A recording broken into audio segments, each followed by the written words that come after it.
Iran and Israel on the edge. Fourth day of war. Missile strikes rock Middle East. 2025 update. Welcome back to the IQD-TOVND news channel. If you are new here, make sure to subscribe now as we're on the mission to hit our 500 subscriber milestone very soon. Today's top story comes straight from the Middle East battlefield, where tensions have boiled over into open warfare. For the fourth consecutive day, Israel and Iran are locked in one of the most dangerous escalations in years, with ripple effects being felt across the world. Let's break down everything you need to know about this developing crisis, who's involved, and what could happen next. Israel versus Iran, the fourth day of open hostilities. In just the past few hours, Israeli Defense Minister Yoav Gallant delivered a chilling warning. The residents of Tehran will pay the price for Iran's attacks on Israeli civilians. According to Israeli sources, 24 people have died due to Iranian missile strikes since Friday.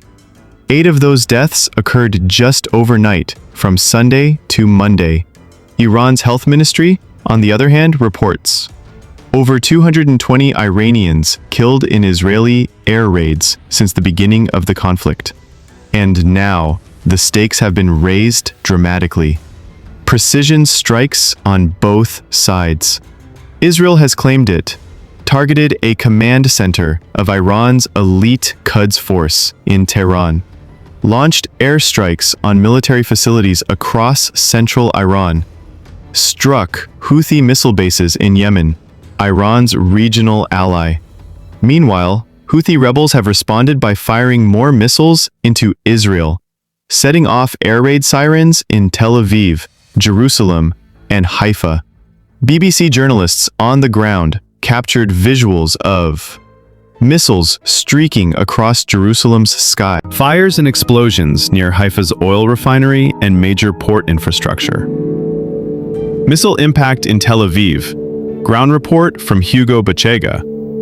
In Petah Tikva, north of Tel Aviv, BBC's Hugo Bachega stood amid rubble, giving us a first-hand look at the destruction. A 20-story residential building was directly hit by an Iranian missile. Cars crushed, windows shattered, and hundreds evacuated. Israel's air defense system intercepted many threats, but not all.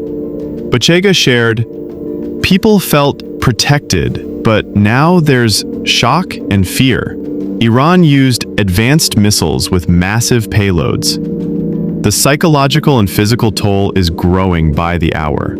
State of emergency declared in Israel. Authorities have activated full emergency protocols, instructing all civilians to seek shelter immediately during sirens, avoid gathering in open areas, stock essential supplies as missile barrages may continue for weeks, not days. The U.S. role. Will Trump join the war? Former UK ambassador to Iran, Nicholas Hopton, told BBC News, Prime Minister Netanyahu is likely seeking U.S. military involvement. If Donald Trump decides to intervene, the conflict could escalate rapidly. But Trump has historically opposed foreign wars. While the U.S. is currently defending Israel with anti-aircraft systems, it has not yet engaged directly in attacks on Iran. However, Iranian leadership has warned Washington, if you engage in direct attacks, we will hold you fully responsible.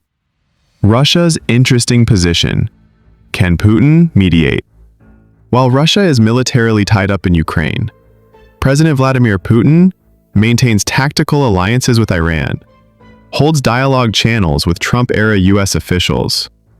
Could Putin step in as a mediator? Unlikely, says Hopton, but not impossible. The world watches with anxiety as diplomatic efforts remain shaky.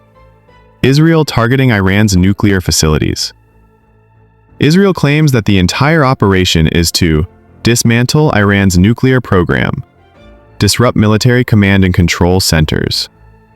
However, Iranian officials insist they are responding to aggression. Civilian areas in Iran have been deliberately bombed, The death of Mohammad Kazemi, head of Iran's Revolutionary Guard intelligence unit, confirms that Israel's targets include high-value military leadership. Regional tensions flare. Yemen, Lebanon, Syria join in. This war is no longer just Israel versus Iran. Houthis in Yemen are now launching missiles. Hezbollah in Lebanon has threatened action. Syrian airspace is seeing heavy military movement. The Middle East is at a tipping point, with the possibility of a full regional war. On the ground, what people are saying. From Tel Aviv to Tehran, here's what citizens are reporting. We never thought the missiles would get through our defense systems. We just want the bombs to stop. Both sides are killing civilians. Who's going to stop this? What happens next? According to military analysts, Israel will not stop its campaign until Iran's ability to retaliate is neutralized. Iran, however, seems determined to fight back, with the support of proxy militias. Any US or Russian involvement could either end the war or escalate it to a global conflict. The next 48 hours will be critical. Final thoughts from the ground. From massive explosions in Tel Aviv to strategic airstrikes in Tehran, from rising death tolls to US military uncertainty, this is not just a conflict, it's a potential turning point in modern global history. Make sure to subscribe to IQD to VND News Channel. Turn on notifications so you never miss an update. Drop your thoughts in the comments. Should the US intervene? Can this war be stopped?